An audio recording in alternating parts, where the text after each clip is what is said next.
Hello and welcome to Afternoon Tea with Karen. Let's catch up on what's going on in Albany, Western Australia. On the 14th of May 2024, Albany Liberal candidate Thomas Brow offers limited apology after linking the LGBTQIA plus community to pedophilia.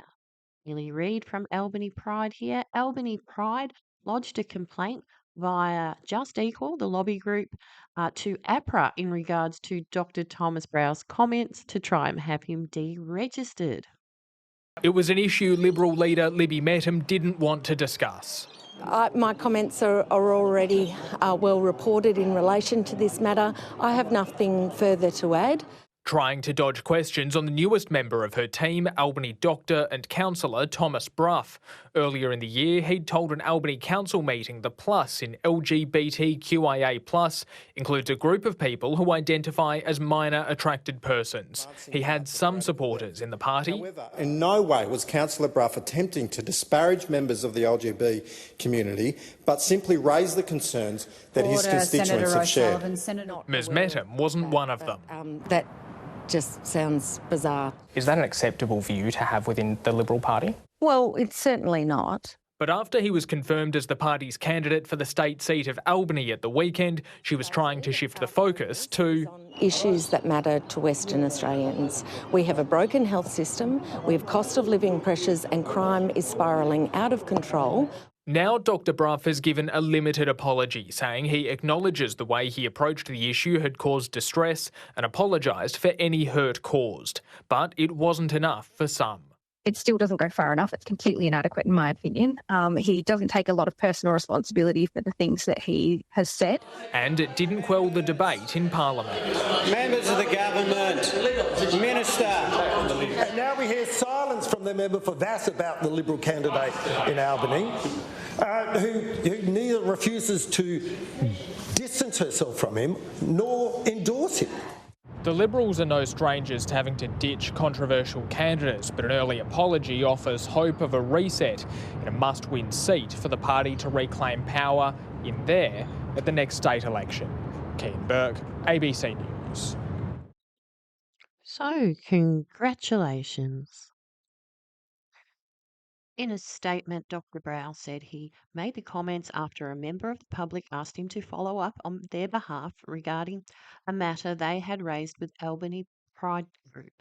I acknowledge the way in which I approached the issue caused distress for some people, it read. My desire is to be an effective and engaged advocate for the entire Albany community. Millie Reid is wildly angry about this pathetic attempt at an apology. She's still not offering up an explanation on what the plus is for.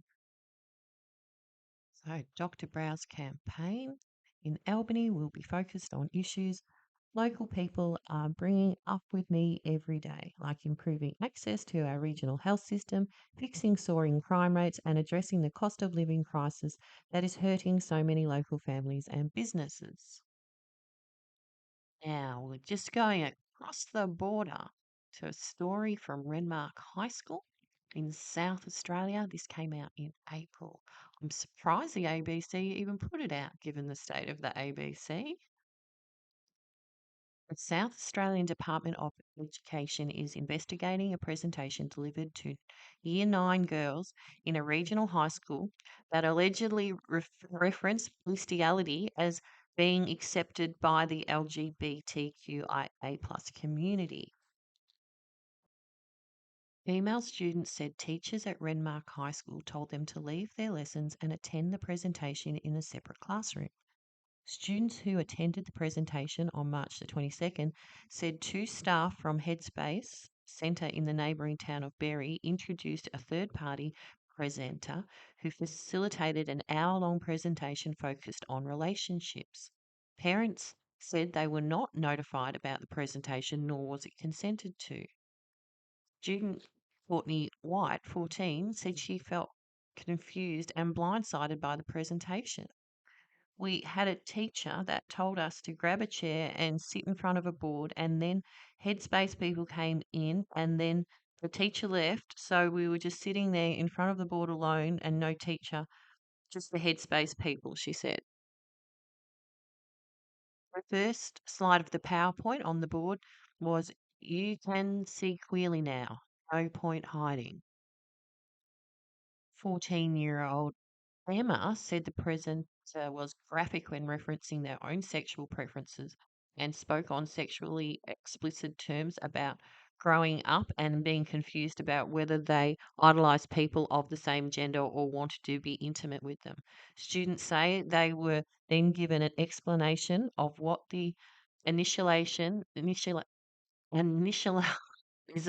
LGBTQIA plus with each word and its meaning displayed on the screen.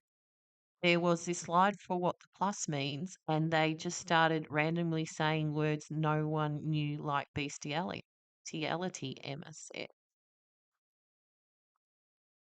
The students said bestiality then was explained in detail, and the presenter seemed to imply that it was somehow practiced by people who identified as LGBTQIA+. They said the queer community just accepts all of it, even though, isn't it illegal? Emma said. Courtney says, we're all just sitting there like, what the hell? What are we doing here? Why are we learning about animals having sex with humans? Many of the girls asked to leave the classroom and didn't return. And the school are taking out an internal review. Speaking with ABC Radio Adelaide on Thursday, Professor Westwell said conversations about sexual health, societal norms, stereotypes, and sexuality were normal parts of the Australian curriculum, but the presentation at Renmark High School was not. The core idea that students should understand sexuality and the other sexualities is, I think, really important, but the way the presenter went about it was unacceptable. We are aware of the concerns raised by local members of the Renmark community following a presentation delivered by a lived experience speaker that Headspace Berry facilitated at Renmark High School. Following the presentation, the parents were sent a letter they could arrange a social worker through the school. Following the presentation, Courtney's mother, Nikki Galen, removed her 3 children from Renmark High School.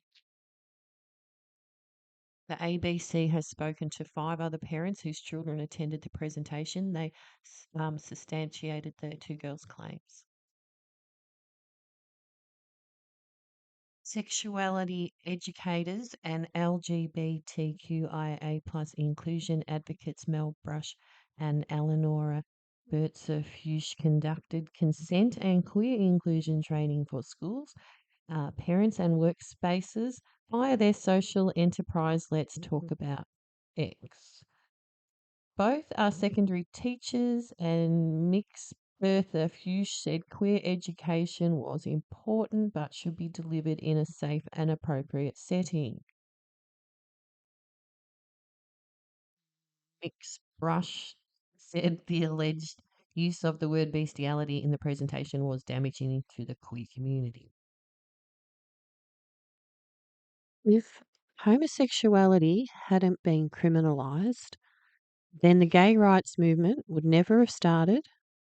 They wouldn't have gotten in bed with the socialists, and the rainbow monster would never have been born. Just something I've been thinking about lately. And that'll do. See you later. Bye.